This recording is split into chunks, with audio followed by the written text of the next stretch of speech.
अब हम डिस्कस करेंगे about the composition of the CSF। तो हमारा जो CSF है, सेरेब्रोस्पाइनल फ्लूइड है, ये इसकी कॉम्पोजिशन क्या है। तो बेसिकली हमारा जो CSF है, इसका मेन कंपोनेंट सबसे ज़्यादा हमने पढ़ा था कोरोइड प्लेक्सस में, वो है special type of sodium potassium pump. तो सबसे इम्पॉर्टेंट है कि यहाँ पे हमारे जो कंपोनेंट्स हैं हम उनको प्लाज्मा यानी कि ब्लड के प्लाज्मा में उनकी वैल्यू कितनी है और CSF में खुद इनकी वैल्यू कितनी है वो हम डिस्कस करेंगे। तो सबसे पहले शुरू करते हैं, इनकी वैल्यूज़ जो हैं that are milli equivalent per litre. Milli equivalent per litre में इनका जो यूनिट है आपने इसका ध्यान रखना है, बिकॉज यूनिट जो है वाइबा में पूछा जाने वाला बहुत इंपॉर्टेंट पार्ट है। अब बात करते हैं CSF के सबसे मेन कंपोनेंट, तो उसका नाम है जी सोडियम।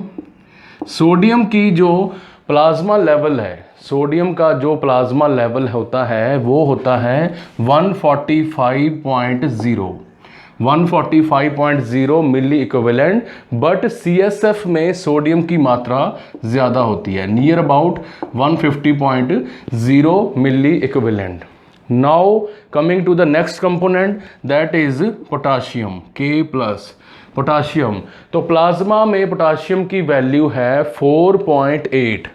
प्लाज्मा में कितनी वैल्यू है 4.8 मिली इक्विवेलेंट, वेयर एज जो हमारा CSF है, CSF में कोरोइड प्लेक्सस में हमने पढ़ा था कि पोटाशियम जो है वो एक्सचेंज कर लिया जाता है in the terms of regarding the sodium. ठीक है, सोडियम जो है स्पेशल पंप्स के साथ कोरोइड प्लेक्सस स्पेसेस में एंटर कर जाता है, एंड जो हमारा पोटाशियम है वो अपटेक वापस जो है ब्लड प्लाज्मा में आ जाता है। तो यहाँ पे पोटाशियम का ब्लड लेवल प्लाज्मा के मुकाबले कम है, near about it is half the value of the plasma. तो हमने देखा इम्पॉर्टेंट जो हमारा कंपोनेंट है प्लाज्मा। उसके बाद हम देखते हैं थर्ड हमारा कंपोनेंट है दैट इज़ कैल्शियम। कैल्शियम का प्लाज्मा लेवल होता है जी 5.2 एंड हमारे CSF के अंदर प्लाज्मा का जो लेवल है वो भी इसका हाफ है, दैट इज़ 2.3।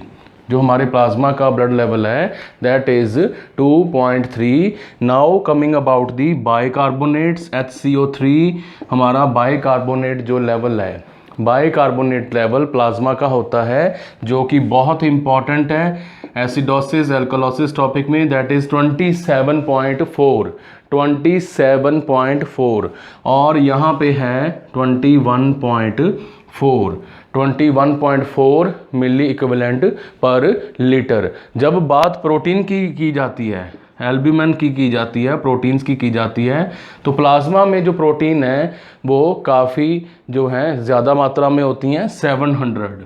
तो ब्लड ब्रेन बैरियर के कारण जो है लार्ज साइज मॉलिक्यूल्स जो हैं वो ब्लड ब्रेन बैरियर क्रॉस करते हुए CSF में जो है पहुंच नहीं पाते, वेयर एज यहाँ पे हमने देखा कि 700 जो है हमारी प्लाज्मा में प्रोटीन की वैल्यू है, that is in the 100 ml blood. अगर हम 100 ml ब्लड की बात करें इट इज़ 7000 mg पर DL, 7000 mg पर DL। तो हमने देखा 7000 mg पर DL जो हमारी वैल्यू है that is of protein, but CSF में जो हमारी प्रोटीन की वैल्यू है that is much lower because large molecules blood brain barrier को क्रॉस करते हुए नहीं जा सकते। तो आपने देखा कि कितना बड़ा अंतर है यहाँ पे हमारे प्लाज्मा और CSF का।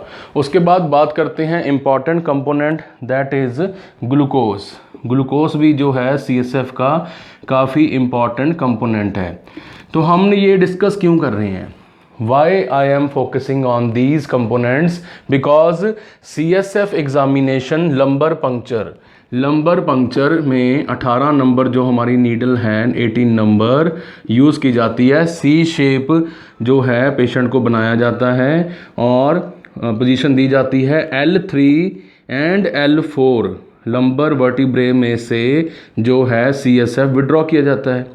ठीक है, नंबर 3 नंबर 4 वर्टिब्रे में से CSF विड्रॉ किया जाता है। ओके, बट इसकी हम डिस्कशन क्यों कर रहे हैं?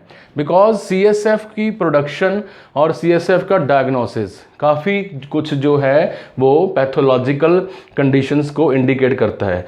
बात करें ग्लूकोज की, तो ग्लूकोज का हमारा जो प्लाज्मा लेवल होता है दैट इज़ नियर अबाउट 95।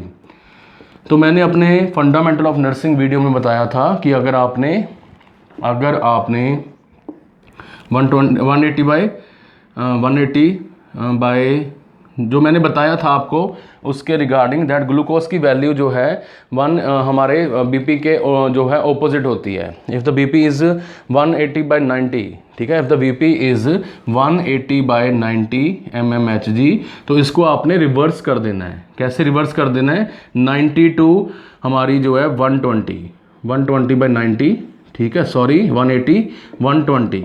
तो हमने देखा कि इसको रिवर्स करके ग्लूकोज की वैल्यू आ जाती है। The BP normal value is 120/90 और 120/80 भी बोलते हैं इसको, ठीक है जी। और हमने देखा कि इसको अगर हम उल्ट कर दें, रिवर्स कर दें 80 टू 120, इसको उल्टा कर दें 80 टू 120। कई टेक्स्ट बुक्स में जो है मैंने 80 दिया हुआ है, 120/80, इसको हमने रिवर्स कर दिया तो ये वाली रेंज जो है ग्लूकोज की नॉर्मल आ जाती है। तो नॉर्मल ग्लूकोज लेवल जो है that is 95, whereas CSF में इसकी अमाउंट बहुत कम है एज़ कंपेयर टू हमारे ब्लड प्लाज्मा के मुकाबले इसकी जो वैल्यू है बहुत ही ज़्यादा कम है। तो this was all about the main components of the हमारे CSF। यहाँ पे प्लाज्मा की वैल्यू है and then is the value of the CSF level.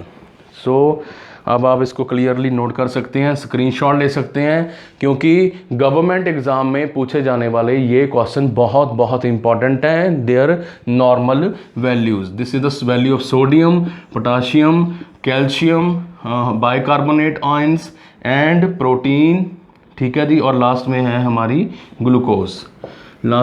हमारी ग्लूकोज, आप इसका जो है स्क्रीनशॉट ले सकते हैं। So this was all about the CSF, cerebrospinal fluid. Thank you for watching this video. Keep subscribing, keep sharing, and if you have any doubt, any query regarding the CSF, feel free to ask in the comment section below. Thank you for watching. Class dismissed.